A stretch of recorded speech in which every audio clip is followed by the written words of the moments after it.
이 시간에는 하나님 말씀 보도록 하겠습니다. 마태복음 10장 16절에서 23절입니다.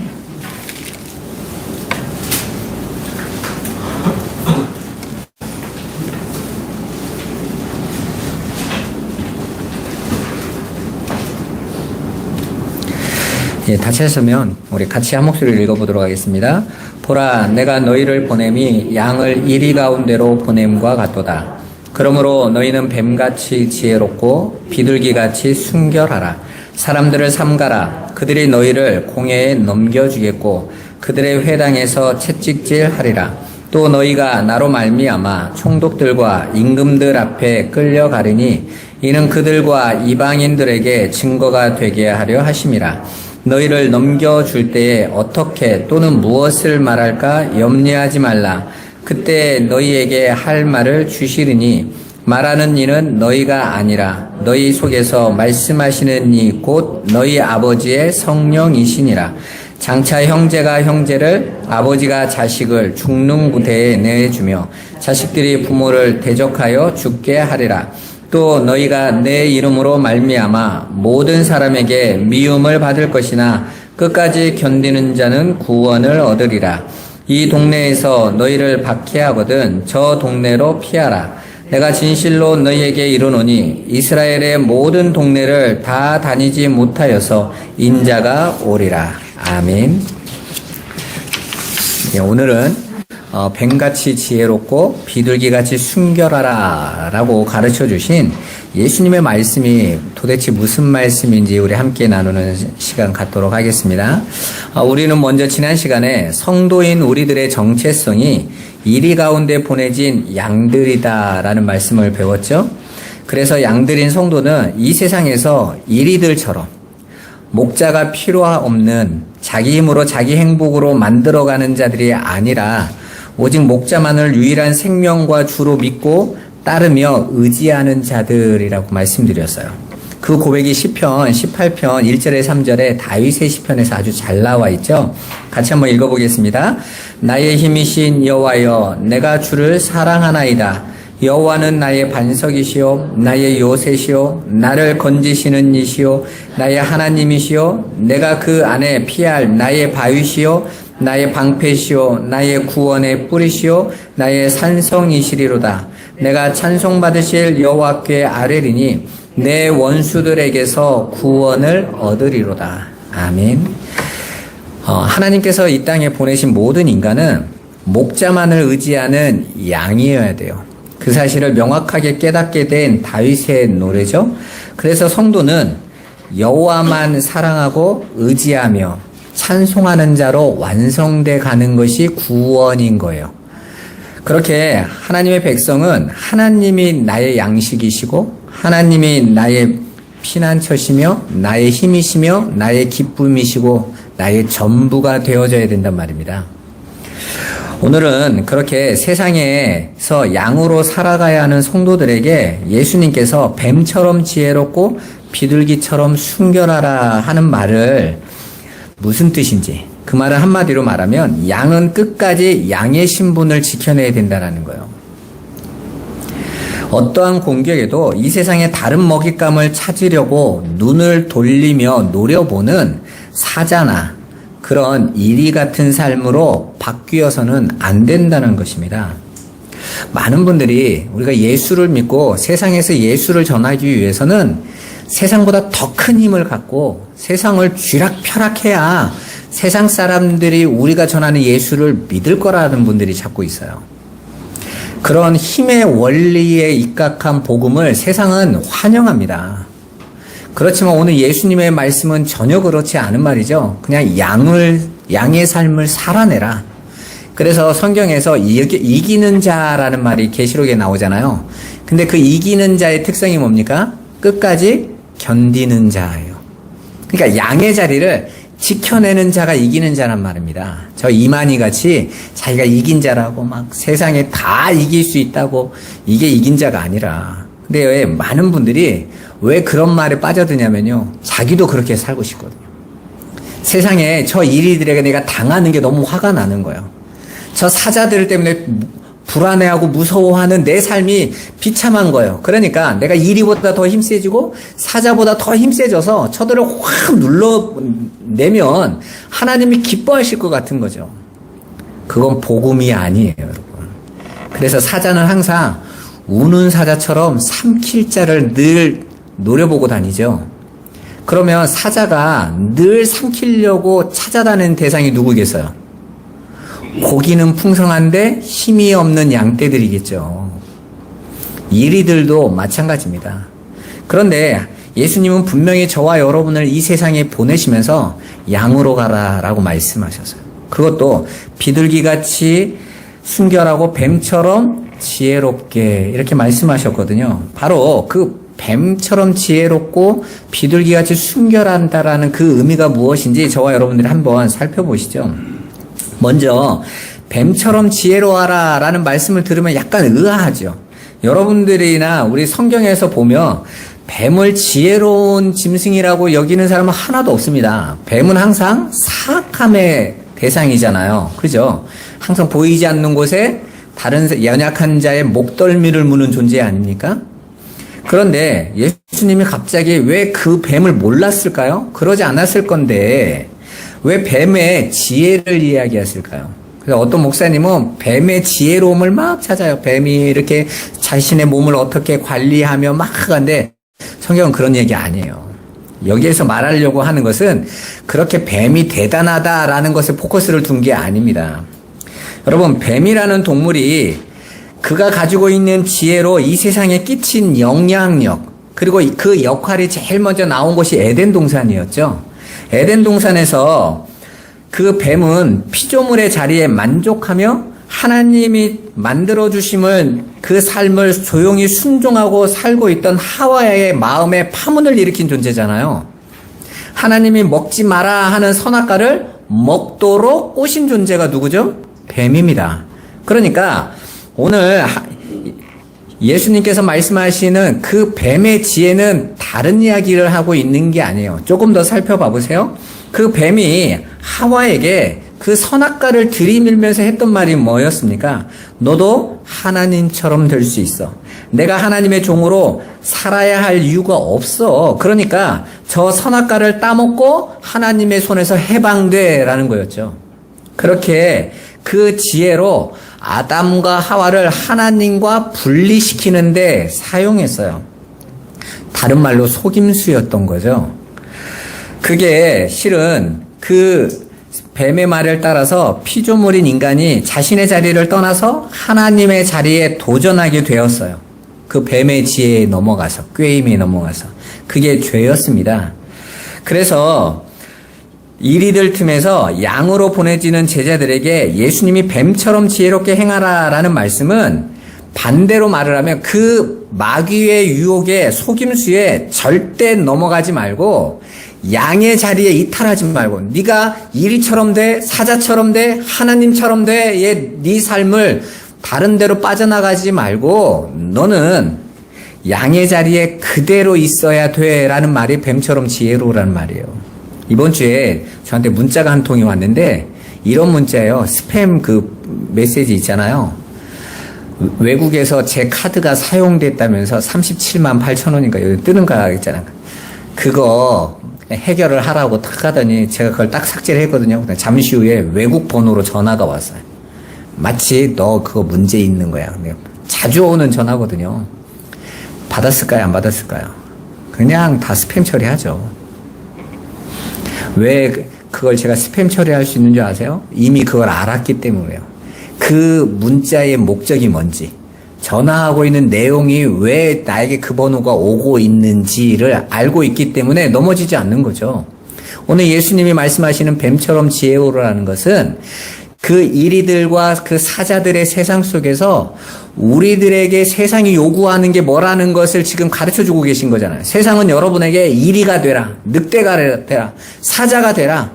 그래서 그들 위에 군림하는 자가 되라. 이게 뱀이 던지고 있는 말이었잖아요. 그런데 그 뱀의 지혜라는 말은 그것을 알아듣고 그게 거짓임을 알고 그것 때문에 타락이 있는데 그것 때문에 하나님을 떠났는데 그것 때문에 내가 지금 이렇게 죄와 허물 안에 묶여서 살아가고 있는데 다시는 안 속아. 나는 이 양의 자리 계속 있을 거야. 나는 하나님의 뜻에 순종하며 갈 거야. 이게 뱀의 지혜인 거예요. 생각해 봐보세요. 에덴 동산 이후로 뱀은 모든 이들의 기피 대상이 돼요. 왜요? 보기만 해도 혐오스러운. 여러분 참 신기하죠? 한 번도 사람들 세상에서 뱀이 그렇게 뱀을 보고 뱀에게 안 좋은 기억을 갖기가 어렵거든요. 근데 모든 사람들에게 공통적으로 뱀에 대한 트라우마가 있어요. 그건 누구에서부터 시작됐을까요? 처음에 뒤었던 우리 조상인 아담과 하와로부터 나온 거예요. 저 뱀만 아니었으면이 모든 인류에게 다 들어와 있는 거예요. 그래서 자신들도 모르게 뱀만 보면 지렁이 보고 안 도망가잖아요.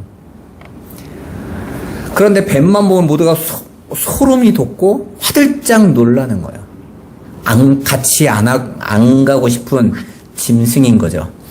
뱀은 그렇게 보는 사람들로 하여금 징그럽고 무섭고 싫은 대상이에요. 늘 돌을 맞을 수밖에 없습니다. 그래서 선악과 이후의 뱀은 세상에서 그렇게 계속해서 비난과 정죄, 미움을 받는 삶을 당연하게 여겨요. 그리고 그 뱀은 항상 그 뱀으로서 살아야 되는 것입니다. 뱀이 그 자리가 싫다고 예쁜 애완견으로 변할 수 없습니다.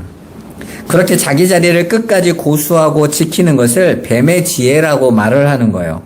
그러니까 마치 예수님이 광야의 놋뱀이 되셔서 끝까지 뱀으로 돌을 맞고 십자가에서 죽으신 것과 같은 형국인 거잖아요. 그러니까 세상이 예수를 믿는 자들, 양떼들인 저와 여러분을 뱀처럼 여기고 돌을 던지고 미워하고 그렇게 핍박받는 삶을 살게 될 건데, 그래서 뒤에 예수님이 하시는 말씀이 뭐예요? 세상이 너희를 미워할 거야. 형제가 형제를, 아비가 자식을, 자식이 아비를 다른 사람에게 고발하고 죽이려고 달려들 건데, 마치 너희를 뱀 취급할 건데, 그때 그 삶 잘 견뎌. 그게 뱀의 지혜란 말입니다. 비둘기처럼 숨겨라라는 말씀은 또 어떤 말씀일까요? 그 안에 담겨져 있는 말도 똑같은 의미인 거예요. 그 세상이 추구하는 바를 따라가지 마라라는 것입니다. 성경에서 비둘기가 언제 처음 등장하죠? 바로 노아의 홍수 때 등장하죠. 그곳에서 비둘기는 까마귀와 대조를 이루는 새로 등장합니다. 대체 까마귀의 행동과 비둘기의 어떤 행동이 대조를 이루고 있는지 한번 살펴봐 보세요. 창세기 8장 6절에서 12절 말씀 보도록 하겠습니다. 같이 한번 읽어보겠습니다. 40일을 지나서 노아가 그 방주에 낸 창문을 열고 까마귀를 내놓으매 까마귀가 물이 땅에서 마르기까지 날아 왕래하였더라. 그가 또 비둘기를 내놓아 지면에서 물이 줄어들었는지를 알고자 하매 온 지면에 물이 있으므로 비둘기가 발붙일 곳을 찾지 못하고 방주로 돌아와 그에게로 오는지라. 그가 손을 내밀어 방주 안 자기에게로 받아들이고 또 7일을 기다려 다시 비둘기를 방주에서 내놓음에 저녁 때에 비둘기가 그에게로 돌아왔는데 그 입에 감람나무 새 잎사귀가 있는지라.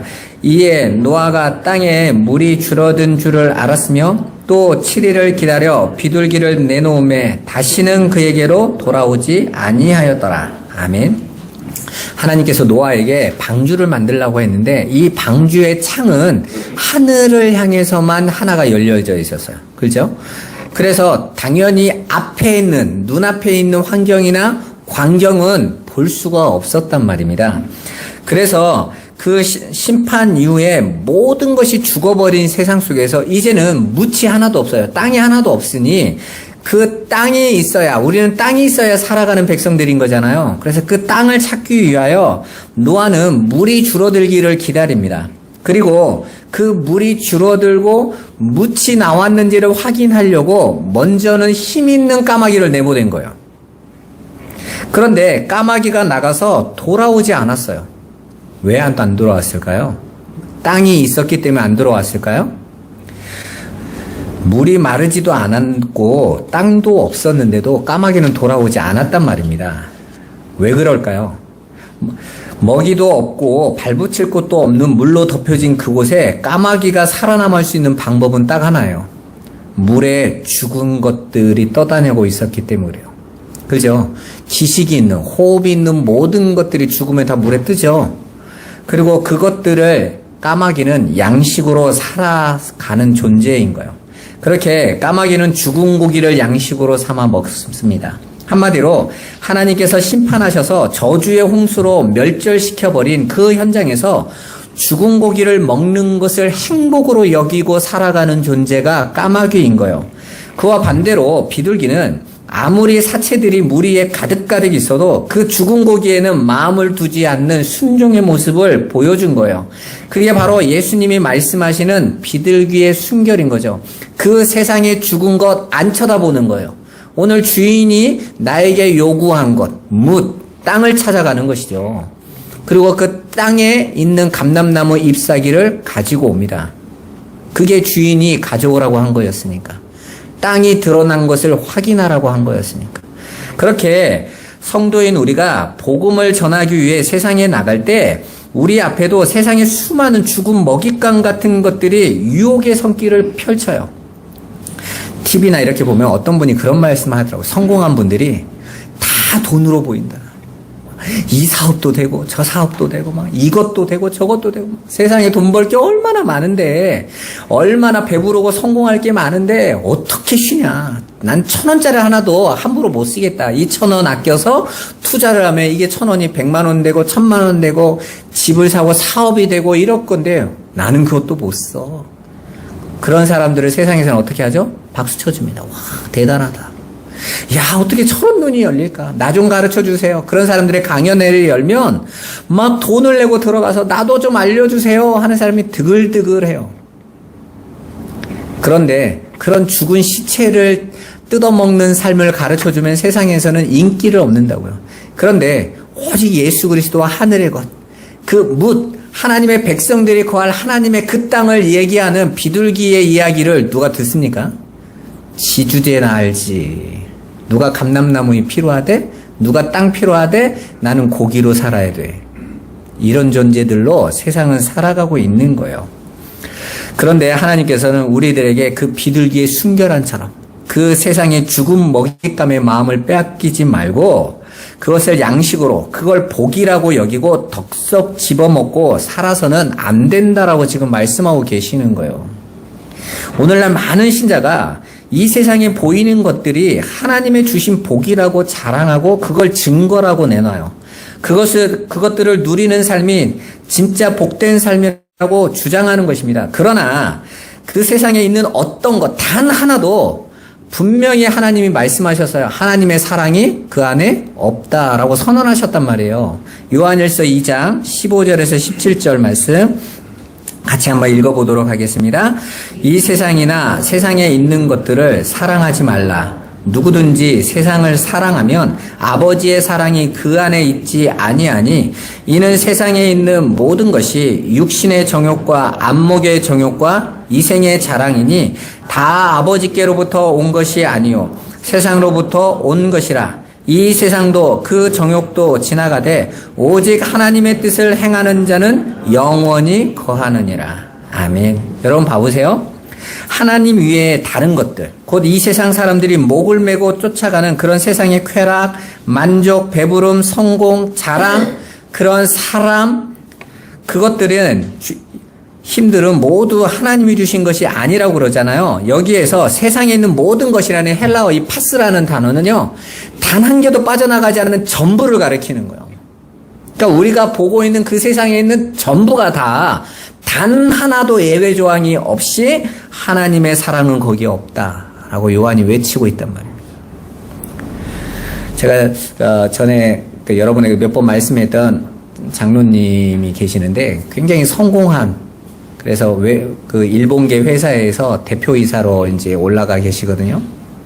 아내가 권사님이신데 이분은 장로님이시고, 아내가 이제 전에 암으로 돌아가실 때에 막 장로님이 저를 붙잡고 뭐 제가 매주마다 가서 이제 예배 인도하고 이제 여러분과 같이 사역할 때였으니까 초대하셔서 계속 하는데 우리 그 장로님이 이러시는 거예요. 목사님, 우리 집사람은 지금부터 해야 될 하나님의 일이 너무 많습니다. 그래서 꼭 살아야 됩니다. 그래서 제가 뭐라고 했겠어요? 살아야 될 이유는 없습니다. 하나님 부르시면 가는 거지. 우리는 그 하나님 앞에 순종하기를 연습하는 거지. 하나님, 내가 많은 일을 해드릴 테니까 나 여기 놔두세요가 성도의 삶이 아닌 거예요. 근데 그게 힘인 거죠. 나 세상에서 다 쟁취했는데 내 안에 아픈 거 하나를 내가 해결 못해? 그게 바로 나라는 것을 깨달아야 돼요. 그리고 그 하나님의 은혜에 순종하는 삶을 살아야 되는 것이죠.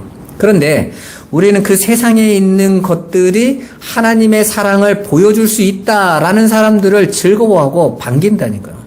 제가 이렇게 기독교 방송 보다 보면 때로는 간증들이 하나씩 나와요. 그런데 그 간증하는 분들 중에 단 한 분도 실패하거나 무너지거나 비참한 삶을 살아가고 있는 존재가 하나도 없어요.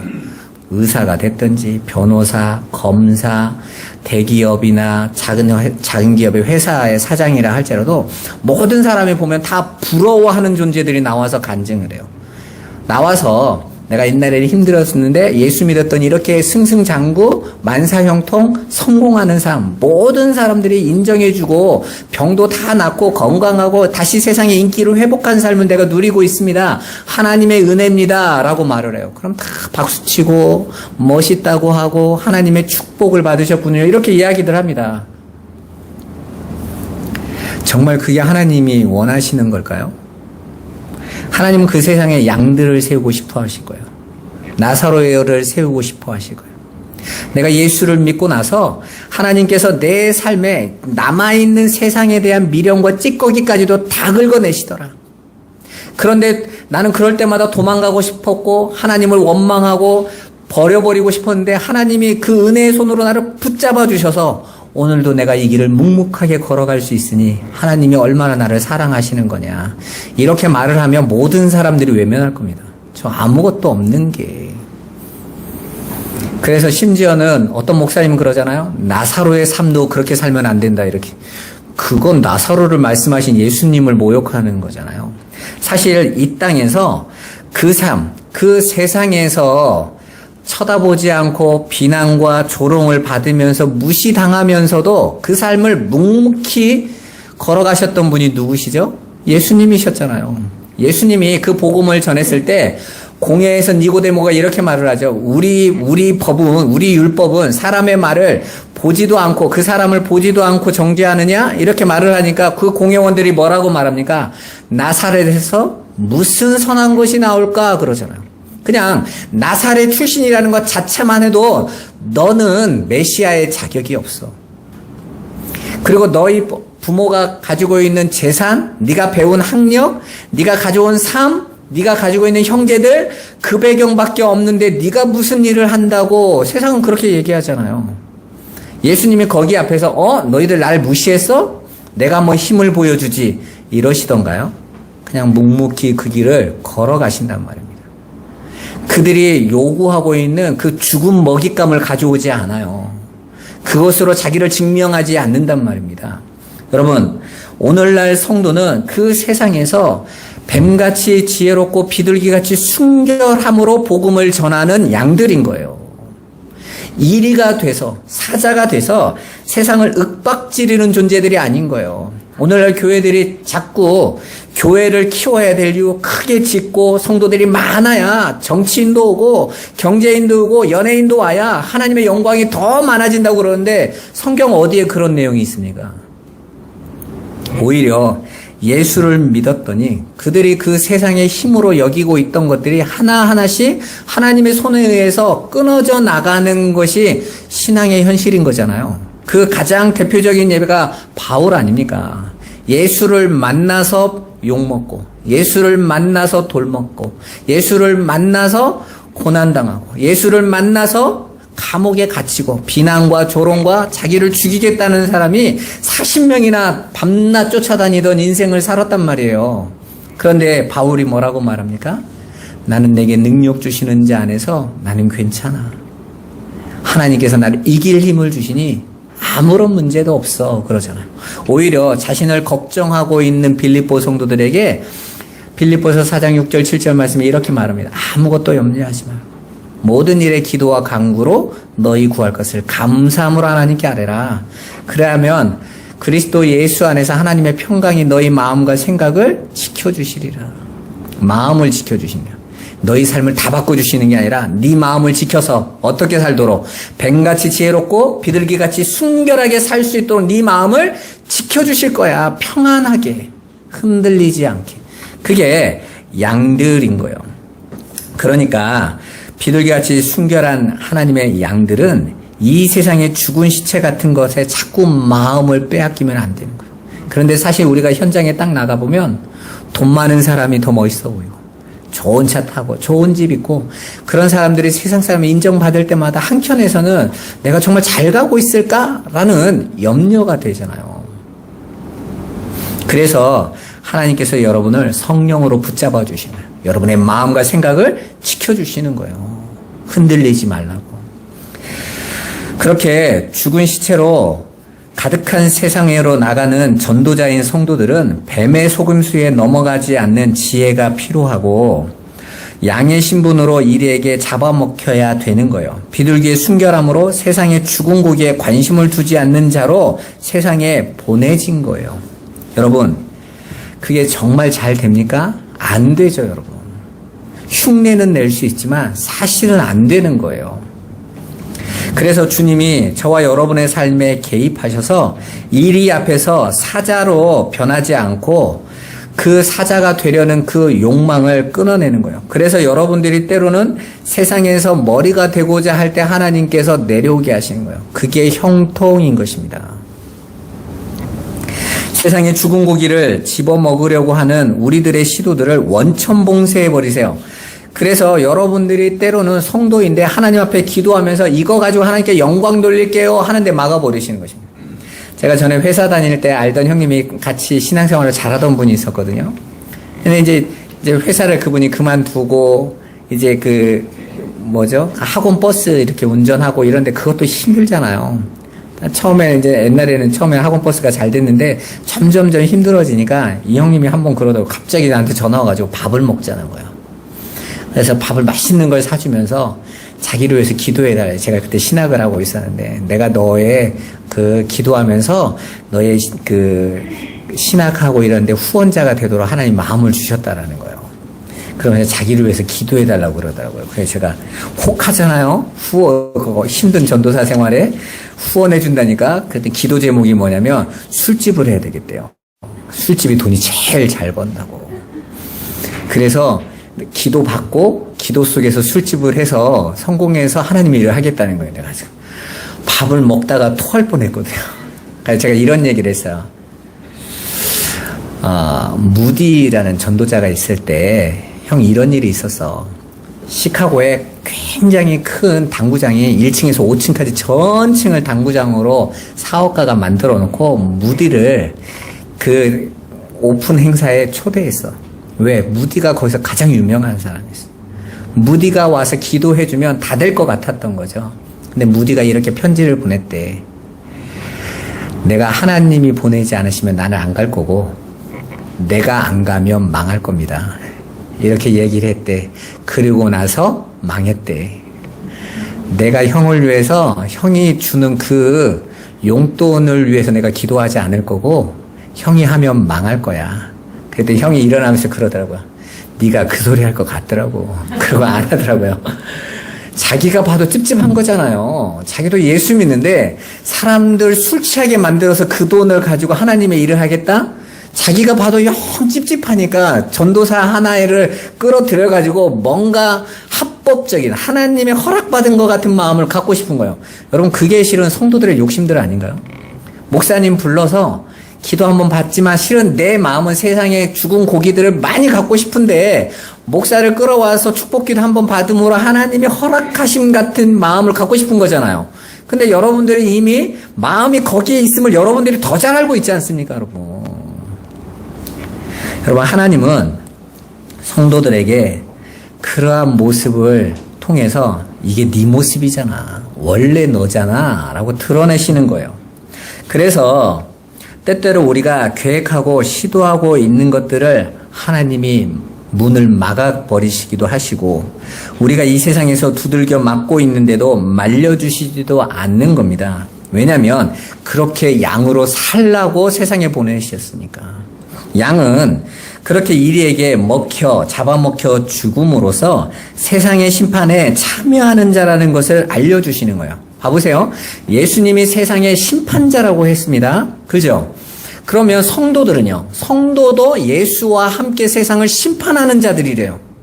그럼 어떻게 심판을 합니까? 여러분, 예수님이 저 보좌에 앉아서 너 지옥, 너 천국, 이게 엄마의 심판인 것 같죠? 사실은 이미 세상 심판을 받았다고 해요. 그러면 누구로 심판을 받죠, 세상이? 예수로 심판을 받아요. 그럼 어떻게 이미 세상이 심판을 받았을까요? 예수를 죽인 자들로서 증거물이 확보되어 있는 거잖아요.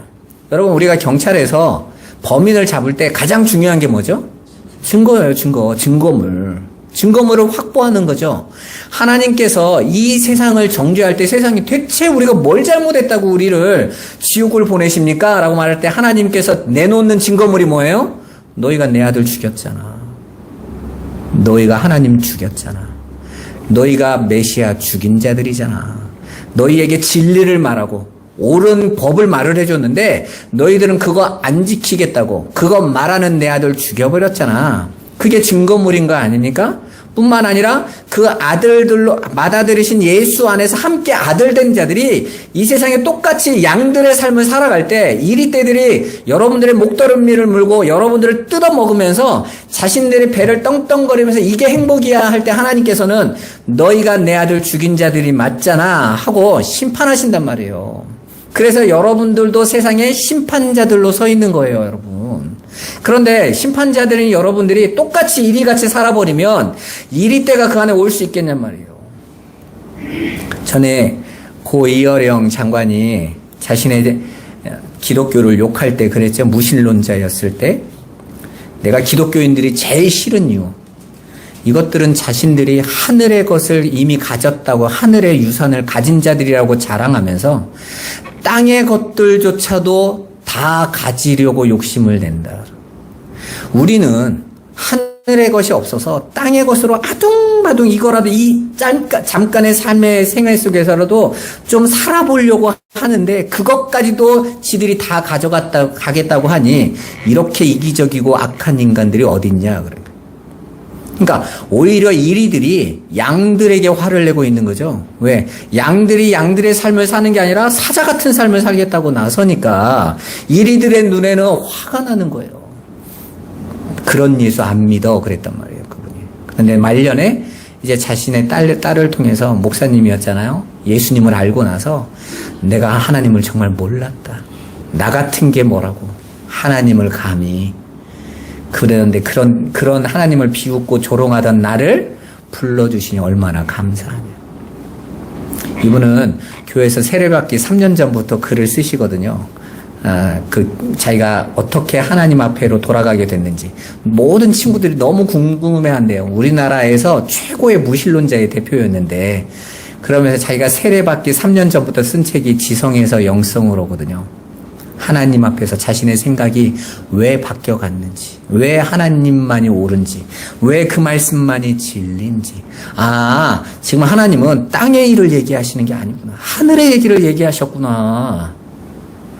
그런데 지금까지 교회가 땅의 복, 땅에서 잘 먹고 잘 사는 법을 얘기하다 보니까 기독교가 땅의 이야기를 하는 건 줄 알았더니 성경에 하나님께서 가르쳐 주신 대로 봤더니 하늘의 말만 하고 계셨구나. 그래서 그분을 바라봐야 되는 거였구나. 그 얘기를 하는 거예요.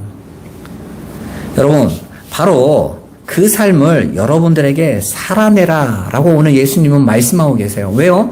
그렇게 세상에 던져져서 여러분들은 또 다른 양들을 끌어모으는 미끼가 되셔야 되고 세상으로 하여금은요, 그들의 일이라는 걸 증명해내야 돼요.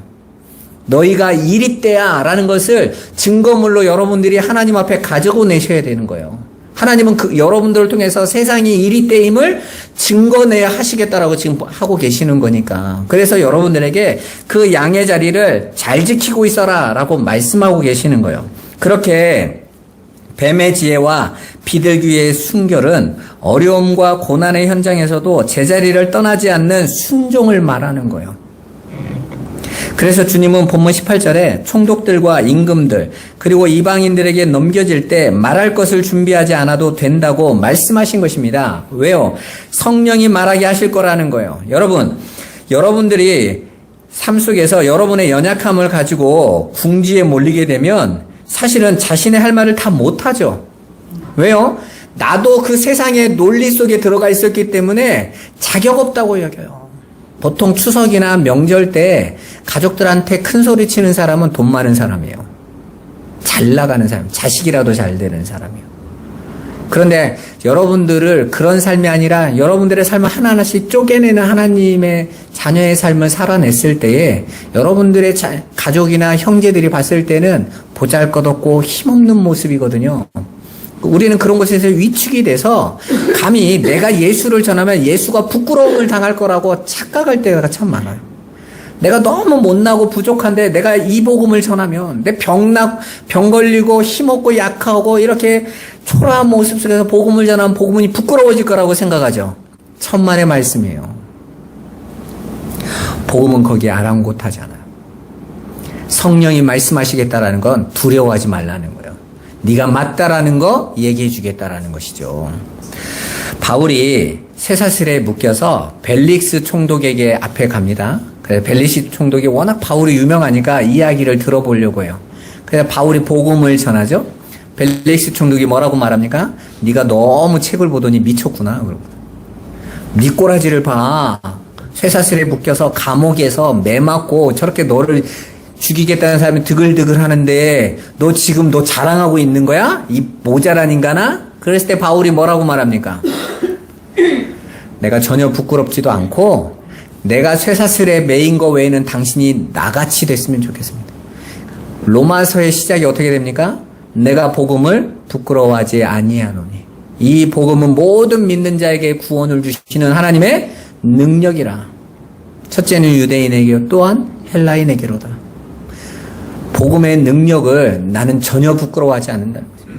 그 복음의 능력이 내 삶에 엄습해서 나를 어떤 자리를 이끌어가도 그 이끌어가는 이 세상의 삶으로 내가 가지고 있는 복음이 바뀌거나 변질되거나 못나게 나타나지 않는다라는 것입니다. 복음은 반드시 그 일을 이룰 것이기 때문에 그래요. 따라서 우리의 전도는 세상을 설득하여 예배당으로 끌어모으는 행위가 되어서는 절대로 안 됩니다. 세상과 성도를 구분하고 가르는 행위인 거예요. 그들이 이 복음을 세상의 힘을 얻고 세상의 모든 것을 취하려는 도구로 삼는 자들에게 여러분은 복음을 통해서 그게 거짓이라는 것을 드러내는 자들이어야 되는 거거든요. 절대로 인간의 노력과 열심을 하나님의 일에 보태어드리면 안 되는 거예요, 복음은. 오히려 하나님이 세밀하게 내 삶 속에 나를 이 길로 이끌어가고 계시는 그 하나님을 드러내는 것, 그게 복음의 삶인 거예요. 여러분, 나사로는 거지였기 때문에 복음을 못 전했을 것 같죠? 아닙니다, 여러분. 나중에 부자가 자기가 지옥에 떨어져서 나사로 좀 보내달라고 그러죠? 나사로 좀 다시 내 형제들에게, 나 지옥에 있는데 나 꺼내달란 말은 도저히 못하겠고, 나사로 다시 살려 보내주셔서 나사로로 하여금 내 형제가 6이나 있는데 그들에게 가르쳐주세요. 그들에게 전해주세요. 그런데 아브라함이 뭐라고 말을 하죠? 나사로가 살아 돌아가도 말 듣지 않았거든. 그 나사로가 죽었다가 살아났다고 해도 그 거지 나사로의 그 모습, 그 양의 모습을 보고는 이리들이 절대로 동요하지 않을 거라는 거예요. 저희에게는 말씀이 있으니 그 말씀으로 나오지 않는 자들은 다 안 된다 그러지 않습니까, 여러분? 여러분의 가지고 있는 자격이나 모습이 여러분을 판단하는 것이 아니라 말씀으로 사람이 구원을 받는단 말이에요. 진리의 말씀으로. 그런데 우리는 자꾸 내 외적인 모습이 있어야 말씀이 전해질 것 같아요. 성령이 놀고 계십니까, 여러분? 성령이 일하세요. 바울이 복음을 전할 때 루디아의 마음을 여셔서 그 말씀을 듣게 하신 분이 성령이라고 그러시잖아요, 여러분. 바울이 설명을 잘했다라고 말하지 않는단 말입니다. 오늘날 성령을 이야기하면서 오히려 성령을 무시하는 시대예요. 그 하나님을 인정하지 아니하고 자신들의 방법과 자신들이 가지고 있는 것들을 동원해서 무슨 호떡전도부터 시작해서 진돗개부터 별전도가 다 나오죠? 다 인간의 방법 아닙니까? 그 안에 뭐가 없던가요? 말씀이 없잖아요. 호떡 먹고 교회 온 사람이 무엇으로 말씀을 듣겠어요? 교회는 나는 죄인입니다. 천부여 의지없사오니 나를 구원하여 주옵소서. 내가 말씀을 들어보니 나는 지금 지옥을 향해 가고 있는데 주님 어떻게 합니까? 하고 교회를 와야지. 호떡 먹고 우유 주고 이렇게 해서 고마워서 한 번은 가줘야지. 한국 사람들 특징이 그러잖아요. 인지산정이에요. 여러분, 신앙은 그렇게 시작하는 게 아니에요, 여러분. 오히려 여러분들이 그 복음을 전할 때에 나 행복하다는 사람에게 그거 복음 아니야 라고 말을 하면 어떤 대우를 받겠어요? 너 왜 내 기분 망치러 왔어? 이렇게 나올 거 아니에요? 그래도 그 삶을 말을 하는 거죠. 복음은 그게 아니니까. 단 한 번으로 끝날 수도 있는 인생입니다. 그 앞에 우리가 그 복음을 전하는데 여러분의 모습을 보고 염려하지 말라는 거예요. 성도는 연한 순 같고 실어버린 바 된 처럼 연약한 모습으로 세상은 절대 알아들을 수 없는 저주의 독설 같은 복음을 전파하고 자신을 포장하고 숨어있는 악당들의 악을 끌어내는 역할을 하는 자들인 거예요. 그걸 전도라고 합니다. 그래서 세상이 비웃고 조롱하는 모습으로 전대도 없이 두벌옷도 가지지 말고 두벌신도 가지지 말고 가라라고 말씀하신 거예요. 여러분도 그 삶에 동의하고 순종할 수 있으시냔 말입니다. 그게 양들인 거예요.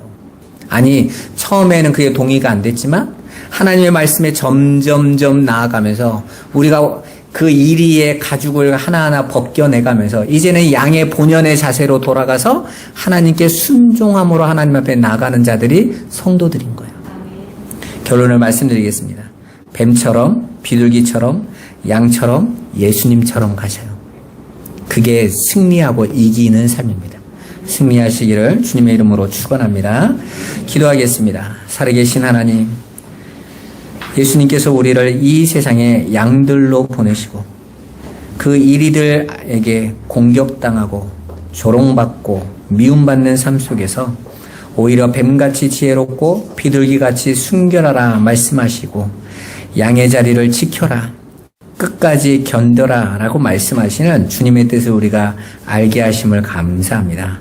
아버지, 세상의 모습으로 우리를 평가하고 하나님의 뜻을 보려고 했던 우리의 어리석음을 깨닫게 하여 주시고 성령으로 우리 안에 지혜를 더하셔서 아버지의 뜻을 온전히 알고 순종함으로 나가게 하여 주옵소서.